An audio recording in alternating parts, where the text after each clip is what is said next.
Hello everybody, my guest today is a lifestyle business coach, international speaker, and best-selling author who helps new weight loss coaches who have no clear plan to get results for their clients to create a profitable online business without feeling pushy and salesy.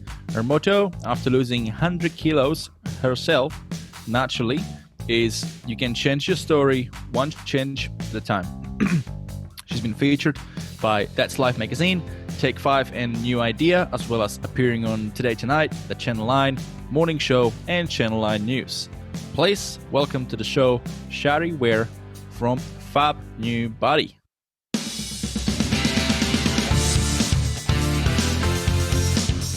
Hi, it's nice to be here. Hi Shari, great to have you on the show. How's your day been so far? Yes, good busy, but good busy. Nice. So let's kick things off straight into. I'm very curious. Nobody's asking the obvious question: what inspired you to become a weight loss coach? Is, I guess, sort of the answer sort of is hidden in my intro. But keen to elaborate? Yeah, so the reason why I was inspired down that path was because of my own journey. I certainly never imagined 10 years ago that I would be where I am in my life today. So going back about 10 years ago, I was over 180 kilos. I had been morbidly obese for most of my life up until that point.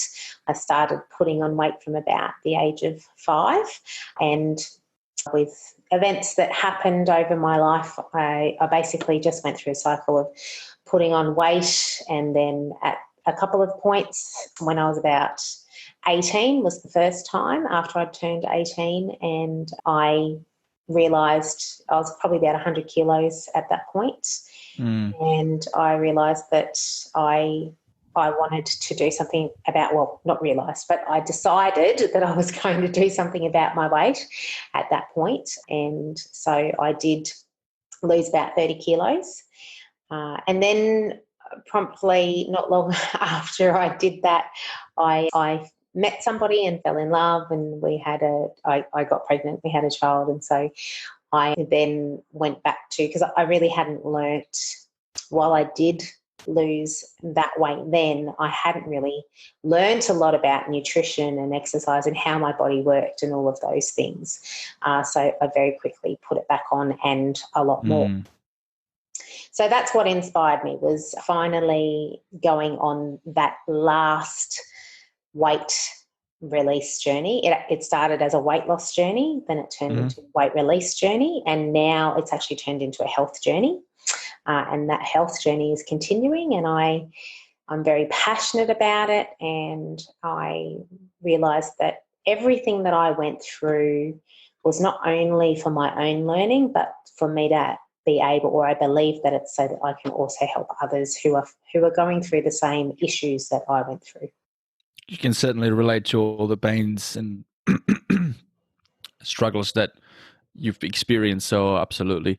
Now, you made the distinction weight loss and then weight release. What does those two mean to you?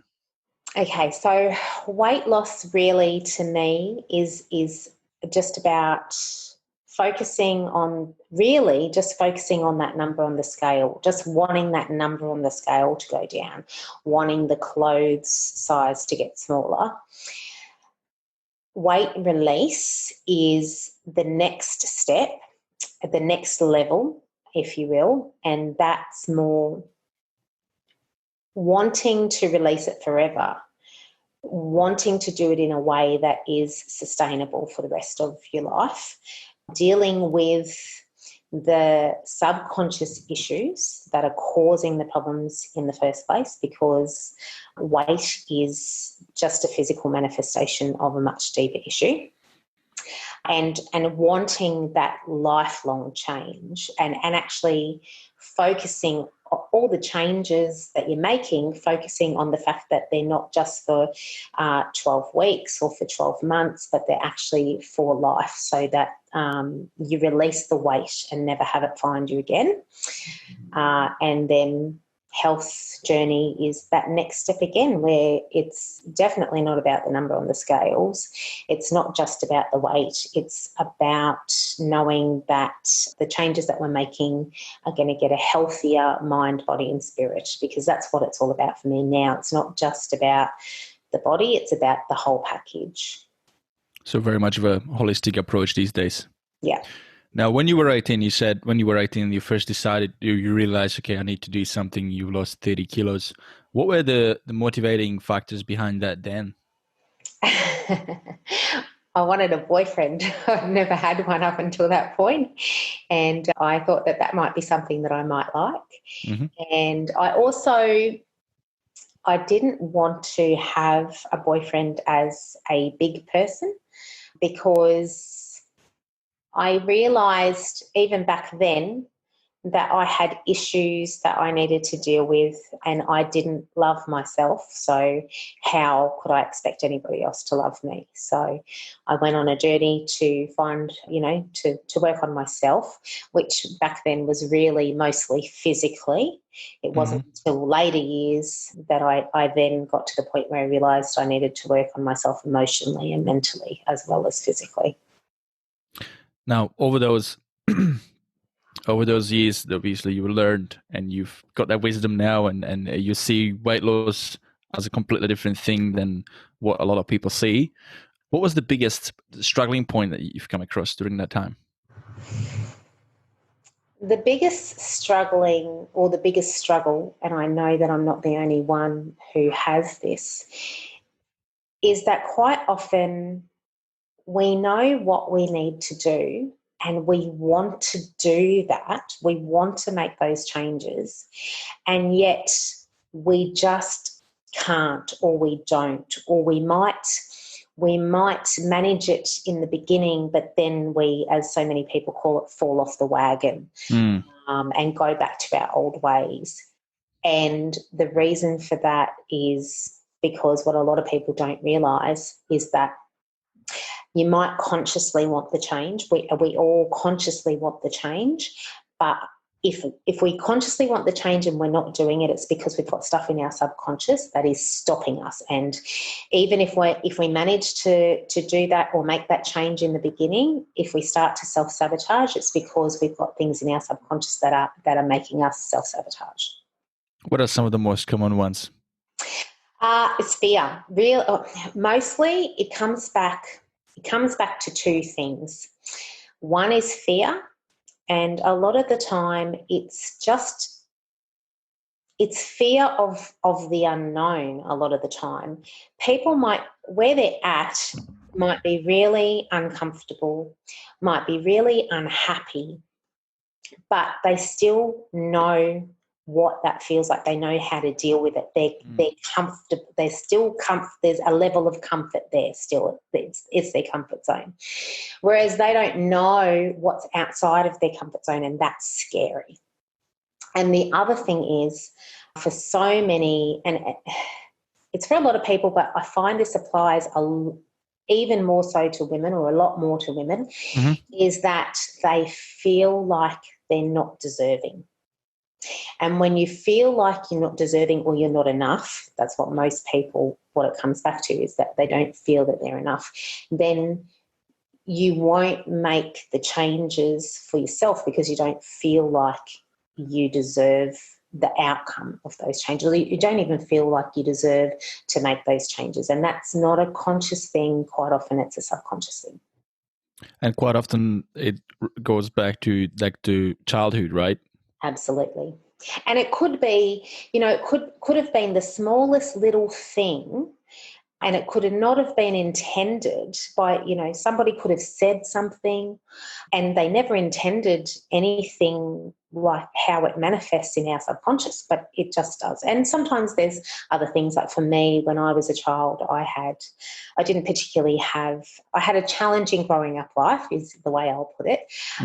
A challenging childhood. Certainly a lot of people have had a lot worse, but I had a challenging one, and I also had a couple of instances of some sexual abuse when I was a child.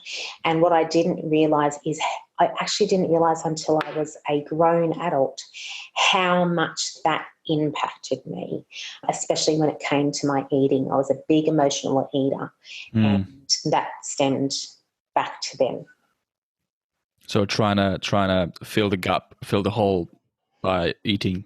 Yeah, because in the short term, that made me feel good.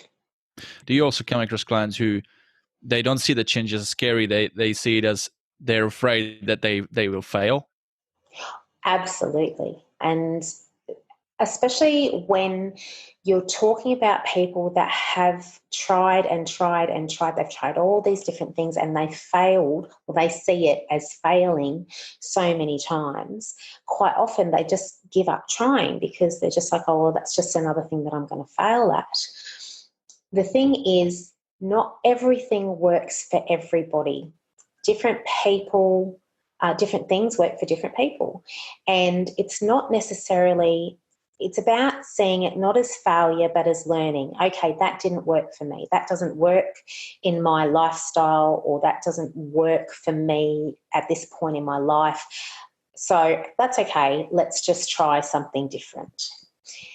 So many people just see it as failure rather than seeing it as learning.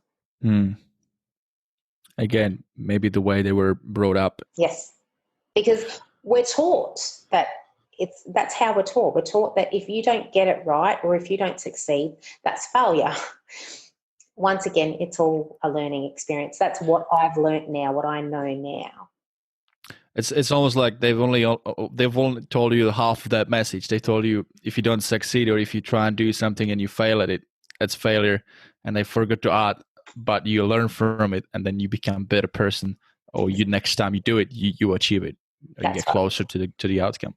Yeah. Now, talking about people trying to lose weight, trying certain things and doesn't work, what is one commonality that you see people experiencing with that? Is it because they're trying to, the quick fixes, the pills and potions, trying to, lose weight too fast, looking for quick, easy getaways? Or I find one of the biggest things is that people try and do too much at once. So they say, okay, that's it. I'm going to do something. I'm finally going to do something. They'll change their eating in quite often a drastic way. They'll go on this menu plan that is not something that they're used to. So they'll totally change their nutrition. They'll say, okay, I'm gonna go to the gym, and they're gonna say that they're gonna work out 5 times a week, and they make all these changes. And the thing is, it gets too hard to sustain that, and people just give up. So one of the biggest things that I learnt and that I teach others, you can have a list. You can write the biggest list you want to of all the changes that you feel that you need to make. mm-hmm. I don't care how big your list is. I just want you to pick one thing off that list and work on that until it's become a habit for you. And when we've got it as a habit, where it's now automatic and you don't have to worry about that anymore, okay, now you go back to your list and you pick the next thing. Now, I would like your opinion. What's your stance between motivation and how far motivation can take you, and habits? Habits by far. When you create a habit, you don't even have to think about it. So, for instance, with me now, exercise is a habit. To me, it's just like brushing my teeth. And I'll be honest, I don't particularly like exercise. I love the benefits of it. I don't like the execution of it, but I love the benefits of it. And I know that it does a lot of things for me with my health and my weight and my mental health, as well as my physical health. So now it's become a habit. It's become automatic. It's become non-negotiable. It is literally like brushing my teeth. And I say to people, it's like paying your taxes. You might not necessarily want to pay taxes, but if you don't pay taxes, there are some serious ramifications. Yeah. So it's just better to pay your taxes, and the same with exercise. But it's about starting small, starting really, really small and working your way up to create a habit out of it, just as I have, so that you don't need willpower. When you've created that habit, in the beginning, it takes a little bit of willpower to get that habit going, as long as you try and start small enough. But then once you've got that habit created, you don't need the willpower. And going back to what you said, people do too many things at once, which requires a tremendous amount of willpower, which is not sustainable. So having just that one little thing that you focus on, it's going to be a lot easier, and continue doing that repetitively until it becomes a habit, until those neural connections become really strong and they overtake the old way. Now, talking about something practical, what is the easiest thing to start with? What would be like one top thing to start with as a habit? So you're talking in relation to exercise? Or in relation, let's say somebody who is morbidly obese, what would be the first thing that they should maybe incorporate as a habit? That's the easiest thing for them to do. I would say one of the first things that I always look at is how much water are they drinking, because most people do not drink enough water. So I would actually look at starting to create that habit of drinking the amount of water that a person needs to be drinking in a day. And, just say for that person, because it depends on how big the person is, just say for that person they're supposed to be drinking 3 litres a day, and right now they're only drinking 1 litre a day. Well, I would look at finding a way for them to increase that to at least 1.5 litres a day. And then once we've gotten to 1.5 litres a day, okay, let's look at increasing that to 2 litres a day. But you just make that first step. And that, quite often, I look at what can they add in, rather than looking at, okay, what do we need to take out? I'll try and start with something that we can add in that's going to make us healthier on the inside, going to make us feel good because we've actually succeeded in something, and something that is going to be an easier win for them to get, especially in the beginning. Right. So if somebody is used to drinking soda pop, you're not saying, I want you to now drink water. I want you to stop drinking soda pop. All you're saying is just drink 1.5 liters of water, and then you leave it up to them to make it work. Yes, because the other thing too is if they're suddenly drinking, instead of 1 litre of water, they're suddenly going to 1.5 litres of water, they're adding that in, they're naturally going to start to drink less soft drink anyway. Yeah. Most of the time, because they're focusing on adding in the water, which is going to leave less room for other stuff. So that's a natural progression. Yeah, what I was going to say, but what's cool about it psychologically in their head is like, I've not been told to stop drinking what I enjoy, which is Coke or whatever they like to drink. Yeah. Nobody's saying that, and so they don't create that negative association to it. All they do is just focusing on the positive of drinking more water, and then the other thing just naturally happens. Exactly. Now, motivation, really interesting topic, right? Yes. Because you might have willpower initially based on motivation, and you mentioned an interesting thing. You do it. It's like brushing your teeth. You just go and exercise. You don't wait. You don't do it based on how you feel, right? If you feel happy, you're not just going to go and exercise just because you feel happy and motivated. If you had a bad day, you still go and exercise? Usually, yep. Most of the time. I'm not saying that there's not the odd occasion where I might say to myself, oh, do I really want to do that today? Of course there is. Everybody's human. There's always going to be those days. But I will say that it happens very rarely these days. And now it's more a case of, if I choose not to exercise in a day now, which doesn't happen very often, it's because I've really analysed, okay, is this the best thing for me today? I might have had a really late night and only, maybe I was working late and I didn't get to bed till midnight. And I was planning on going to a 5:30 in the morning exercise session the next day. Well, I would often say to myself now, okay, that's not going to be best for my body. My body needs that rest. So I'll either try and go to a later session in the day if I can, And if that's not possible, well, it's okay for me to not exercise today because that's what's best for my body on this particular day. And occasionally I might have maybe it's been a stressful day and I might say, no, I'm not feeling the exercise today. Or sometimes I can go, well, no, actually, I really need that exercise today because I know that the day I've had, that's going to make me feel a lot better. So it just depends on where I'm at now in my life, and it takes time. And this is what I say to my clients. Don't expect to be where I am now because I've been on this 10-year journey. I didn't start out where I am today. And where I am today is really more feeling into my body, feeling into my mental health. What does my body, my mind and my spirit need today, and go with that. But a lot of people aren't there yet, and that they've got to go through those steps to get to that point. Takes time, takes you to build that experience. Yeah. And the other thing is when you have, like you said, it's okay, to have a bad day.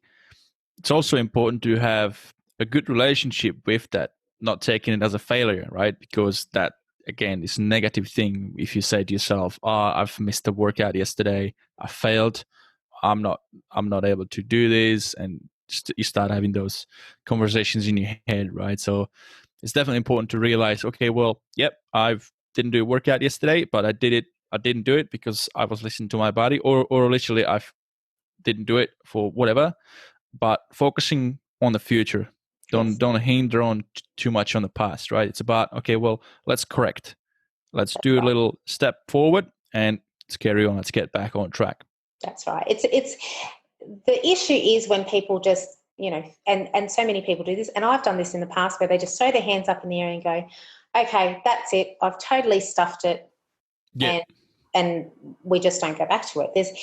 I have this thing where I say, people say they fall off the wagon. Well, I'm like, well, there's no wagon of health. You're either you're always on the wagon of health. Just sometimes you might have a little detour to how you thought your day was going to go in regards to that. It doesn't mean that you've totally gone off track. You've just had a bump in the road, or there was a detour sign that you had to go around. But you're still always going to get to the destination of health as long as you keep moving forward and focusing on, okay, maybe what I did today wasn't the best and tomorrow I can do better, or from now today I can do better, not throwing our hands up in the air and saying, okay, that's it, I'm done. And the only time people fail is when they give up. Yeah. Now, motivation and habits aside, there needs to be initially something really strong desire to change. Yeah. How can somebody acquire that desire? Because essentially, when you have those bad days, motivation is not there, and those habits still haven't been built in. What do you resolve to, right? So I have this saying: when you have massive why power, you don't need willpower. So what is going to keep you going on those days where you might be struggling? There's two really big things. The first one is what I call your why power. So absolutely knowing your why for wanting to achieve that goal. So say you're trying to improve your health. Why? What is that going to get you? And really finding the emotional connection. You want to tap in, and you want to find that connection between your mind and your heart. I also say if your why doesn't make you cry, it is not strong enough. Whenever I really tap into my why, it literally brings tears to my eyes. And you need that, especially when you're first starting out and you're trying to achieve this goal that you've set for yourself, which may or may not be massive. It doesn't matter how big the goal is. What matters is the size of the why that you have, because you're always going to have why nots. You're going to have those reasons why you don't want to do that thing today. So your why has to be big enough to override those why nots. So that's the first really big thing. The second really big thing is belief. There's a few parts to belief, but you need to know that what you're trying to achieve is possible in the first place, because otherwise you're not going to make the changes because there would be no point. You also need to believe that you yourself can achieve it. So that's about finding your own self-belief. And then, there's things like limiting beliefs and removing them. That's all part of your why nots and working on your why power to get you past that. But the two biggest things are your why power and your belief. Now, if you're still searching for that why yes, why do this, why do that, why embark on this journey, would perhaps be an interesting exercise to start with why not and list it all down until you've got no more why not. And then you basically, once you got that, maybe you can start thinking about, okay, what's the opposite of that? Why yes? Yeah. Because then once you're going through the exercise of why yes, no more why not's going to come to your head because you already listed those down. That's right. And I say to people, if you don't know what's going on, just get a piece of paper and a pen and sit down and just write, because you would be amazed at what actually comes out when you just ask yourself a question. So why not? Why don't I want to achieve that goal? Or why do I want to achieve that goal? And just start writing. And when you stop, just feel into it again, start writing, because you would be amazed at what comes out that you don't even know is in your subconscious. And a couple of other questions people can ask themselves is, like a future project, like trying to visualize the feeling, visualize the picture of themselves, seeing themselves in the mirror, asking themselves, well, seeing yourself now in 12 months' time, what do you see? How is that making you feel now that you've pictured that and, visualized that? What is that going to allow you to do, right? Yeah, and so important to, as you said, really feel into how it's going to make you feel. Allow yourself, I tell my clients, allow yourself to feel the feelings. Close your eyes and just put yourself in that place and allow yourself to feel those feelings, because that way it's your brain, your subconscious, once you give it that message, even when you're not consciously thinking about it, it's going to help you move in the right direction. And you can also have, obviously, and I know industry can be partly to blame on the way it's projected these days in the marketing. It's showing the beach body, six pack, and all that, which is very much of a superficial goal. You really need to go deeper. Yeah. But is that perhaps a good exercise? Closing your eyes and trying to visualize yourself, seeing yourself a little bit slimmer, and trying to capture that feeling associated with seeing yourself, visualizing that? It's going to depend on the person, and that's the thing. For somebody, and it depends on where the person is at. For some people, it could simply be a case of, they might have a set of stairs in their house, and right now to walk to the set of the stairs, they feel like they're dying by the time they get to the top. They can't breathe, they're huffing and puffing. For them, it could be a simple matter of closing their eyes and visualising themselves being able to run up those stairs and not even being out of breath at the top. It could be, I had one client who they really wanted to go on a hot air balloon ride, but they were too heavy. They weren't allowed. So their goal that they were visualising was visualising themselves actually in the hot air balloon basket.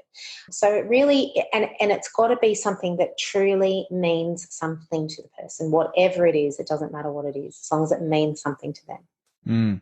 One thing I can definitely say from like me being in the fitness industry as a trainer is typically when I start asking that question, what is your goal? People start with very superficial, I just want to feel fit, or I just want to lose a bit of weight. And all it takes, you just got to keep digging. You just got to keep digging why. And even with that example there, right? Like being able to run up the stair and not huffing and puffing, you can still go deeper. You can still go, okay, well, that's great. But what will be the benefit of that? Well, now you're up the stairs, you're not huffing and puffing. So what is the next benefit? The benefit is you can also talk to somebody who's up those stairs, just ask you a question. You want to go at least 5 levels deep. So you want to ask that question. So when you get to the top of the stairs, what does that mean? And then the question, okay, well, what does that mean? What does that give you? And then, so do that 5 times. And then you're really, truly going to be starting to get to the real deep inner reason of why you want to achieve it. Because it's never ever the superficial thing. It's never ever that first answer. It all comes back to something much deeper. So what then? Write it down, put it in your fridge? Yeah. Keep it. I actually tell a lot of people have it somewhere where you can see it all the time. So if you're working at a computer for most of the day, have it stuck up on the wall so that whenever you look, you can see it. A lot of, like for me, a lot of things I put as a wallpaper on my phone. Yeah, I was going to say, yeah. Yeah. So then whenever, because, these days in business, social media, you've got to be on there. So I'm forever doing things on my phone. And if there's something really important that I want top of mind all the time, I put it as a screensaver on my phone. So every time I go to my phone, I can see that. It's whatever is going to work for the person, but you want to be able to see it all the time. What about publicly announcing it, like just putting yourself on the spot and literally putting a post on your social media saying, hey, I'm embarking on this journey and I just wanted to put it out there so that everybody can see it and there's no going back. Is that something that you see working well for people? It depends on the person. Again, it's a very individual person. Some people are just, that's not going to work for them, but definitely there are some people where I'd say, okay, that's it. Go do that. And it works really well. Mm. And what about role models? Is that another one? Like, say you're a role model. I mean, you've achieved amazing, result and the journey that you went through sort of get you where you are now. Where are you now? What does that allow you to do now in your life? How's your life look like now to where it was when you were 19? Oh, wow. So many things. I can move. I will have photos taken. I'll have videos taken, simple things. I can travel on an airplane and not have to take my daughter with me so that we can sit together and have the arm up between us. For some people, it can be something that people don't even realise, but that's where I understand. Role models are awesome, and role models really help you with your belief. For instance, it's helpful for people to know that somebody before them has done what they're about to achieve. But then it also comes back to, remember I said the second part of belief was about you believing that you yourself can achieve it. Mm-hmm. Because a lot of people say, oh, well, yeah, sure, Shari lost 100 kilos, but that doesn't mean that I can. Yeah, it's like, oh, it'd be nice to do it as well, but you really got to believe in yourself. Exactly. So, yes, it's important to have role models and know that other people have done it, but then you also have to find that belief in yourself. Shari, what about you as a business owner? Let's flip the next part of the episode and let's talk about that, because I know you're a business owner and you're successful at what you do. And this podcast is Success Inspired, and hopefully the first part that we've just covered helped inspire somebody out there looking at embarking on a weight loss journey. But let's move into the next part, see if we can inspire somebody with the business side of things. So let's tell the listeners, what is it that you do? What's your side of business? How do you make the change in the world? Okay, so I first started out as a personal trainer because I thought that's how I was going to help everybody. And then I realised after I'd been a personal trainer for a while that for many of the people that I wanted to help, exercise is the last piece of the puzzle. It certainly was for me.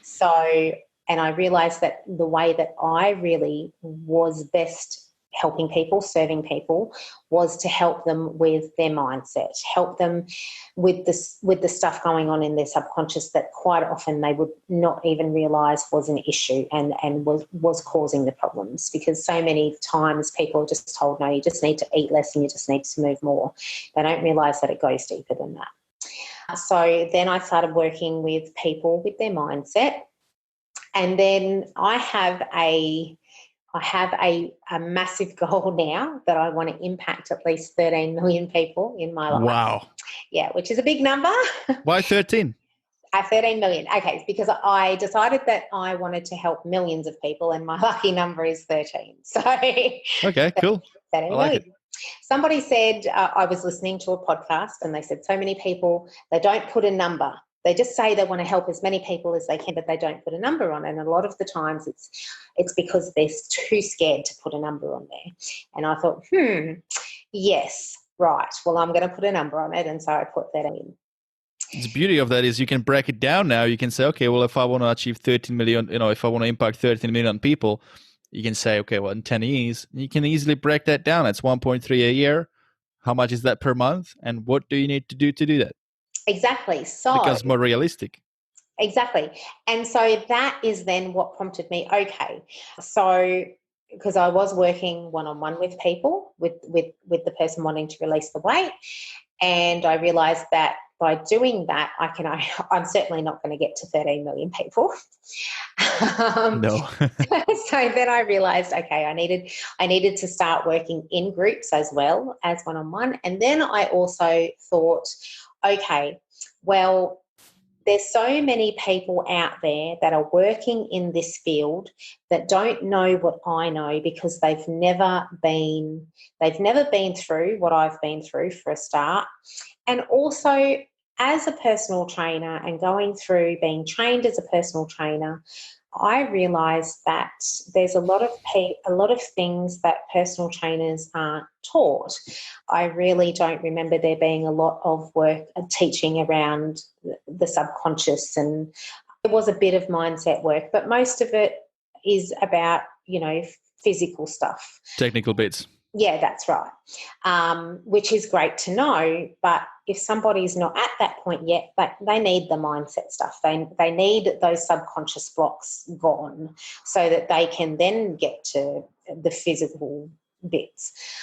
So then I realised, okay, well, I can help other people, other coaches, other personal trainers who want to take their service to the next level, who want to be able to offer that mindset stuff. I can teach them what I know, and that way I'm impacting even more people because I'm helping them impact their people.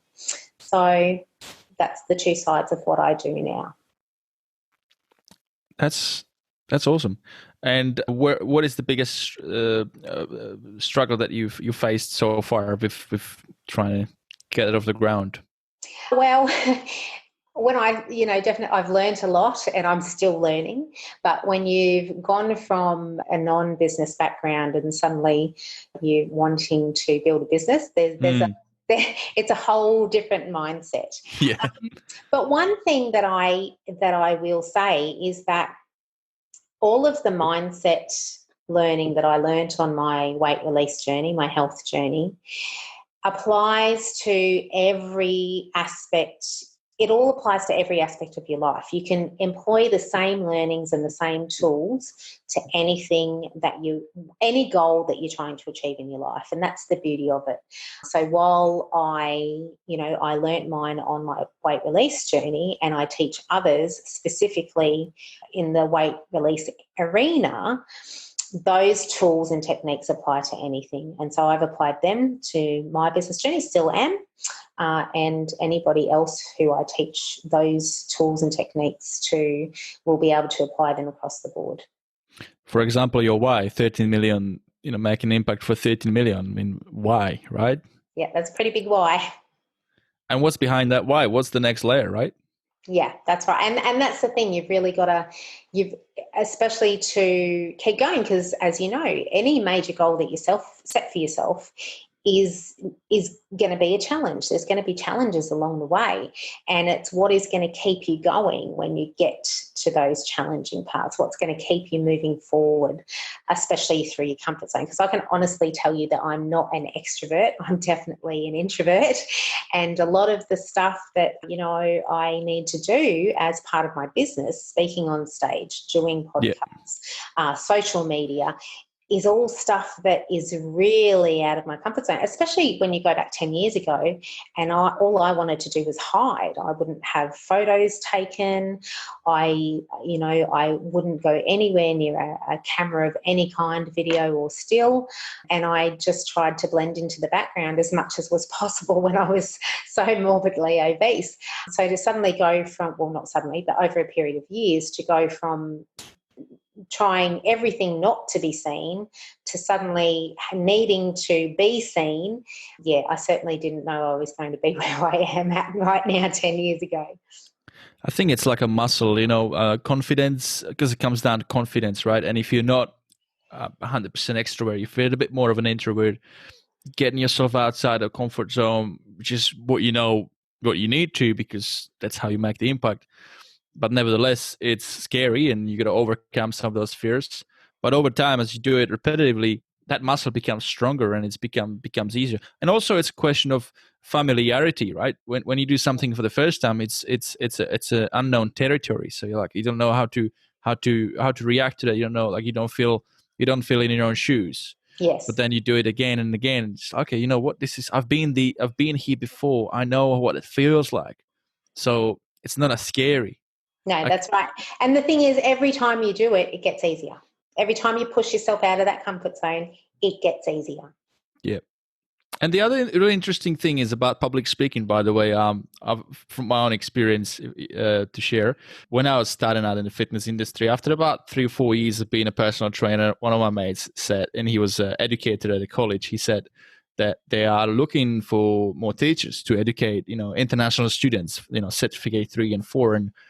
And he said, look, I think you'd be the right fit.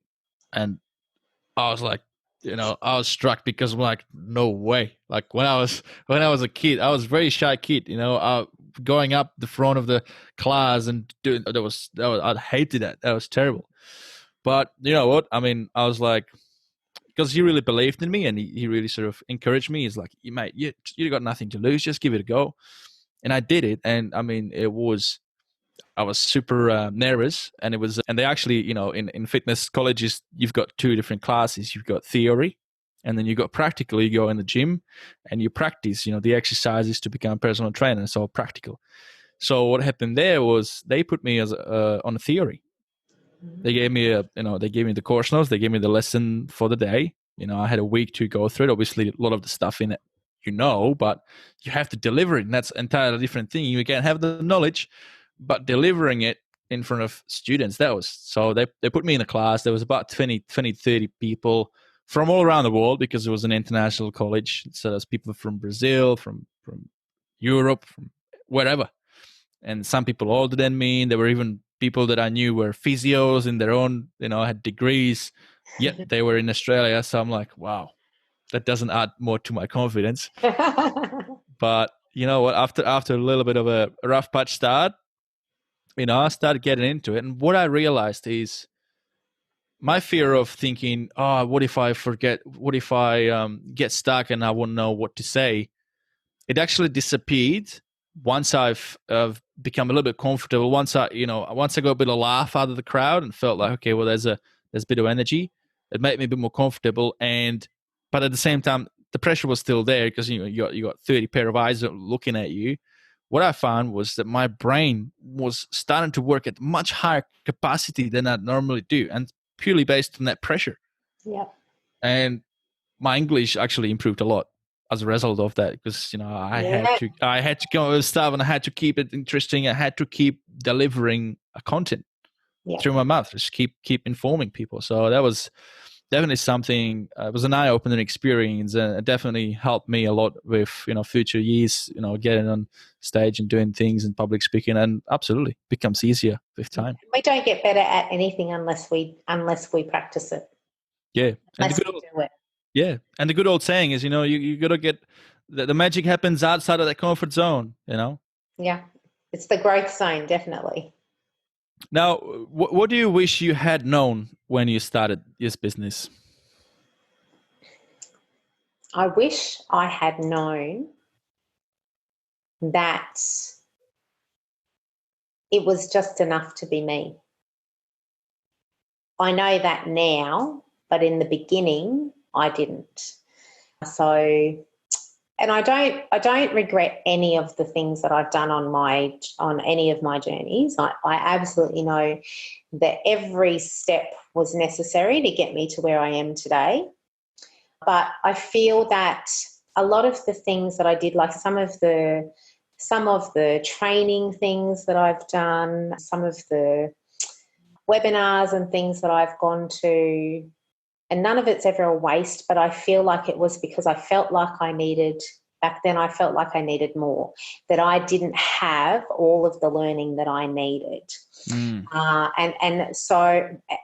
now I do know that. Like that's been a journey in itself for me to know that I do have everything that I need to help the people that I want to help and to achieve what I want to achieve.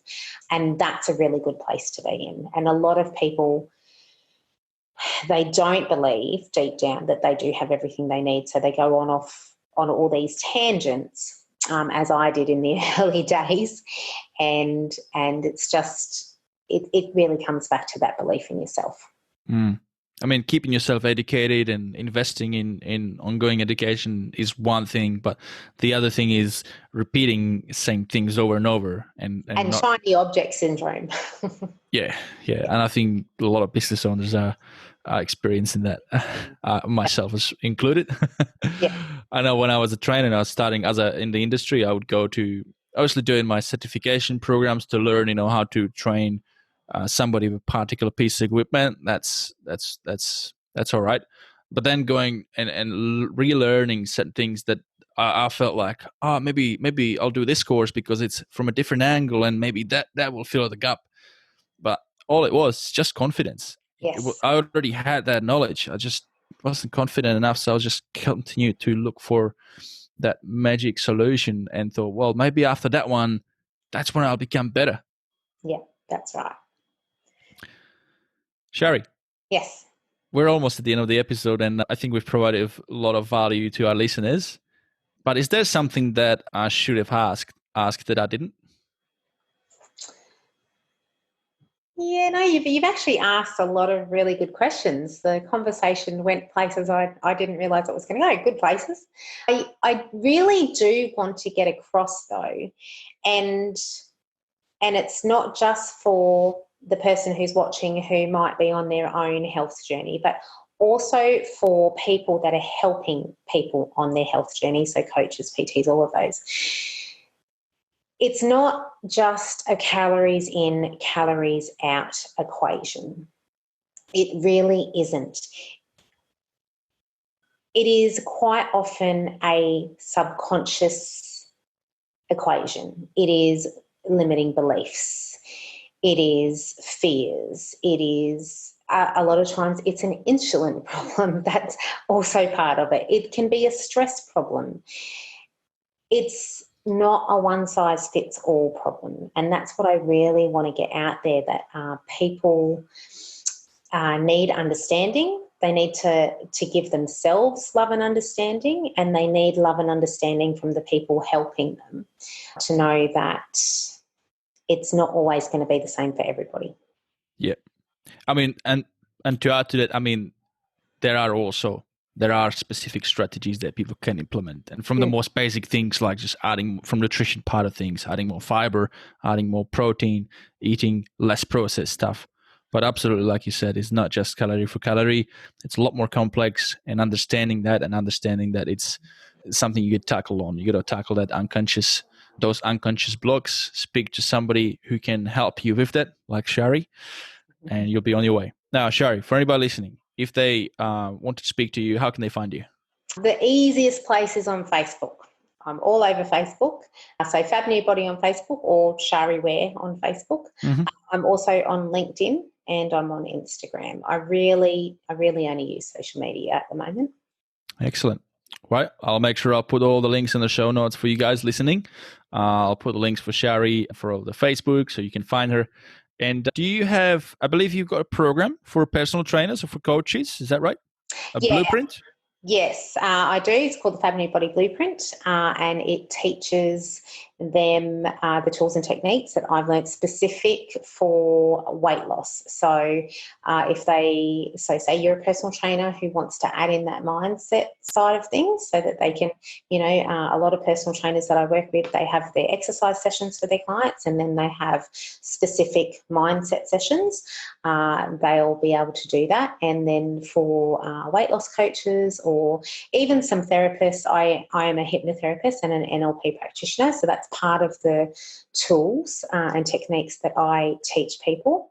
So, somebody might be just a standard hypnotherapist who helps lots of different people with different things, but they want a specific path and process for their weight loss clients. So that's what I'm teaching them. So I'm actually just about to run a challenge in the next couple of weeks that people will be able to jump in on, and that'll be all over my Facebook as well.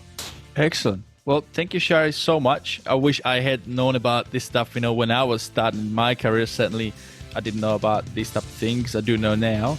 and anybody out there, starting the journey as a fitness professional, I highly recommend you get in touch with Shari and fill those gaps, because that's going to make you a much more qualified personal trainer, fitness professional, and you'll be able to make much bigger impact and help Shari on her 13 million goal. I need all the help I can get. Awesome. It was great having you on the show, Shari, and I wish you a nice rest of your long weekend. Thank you, you too.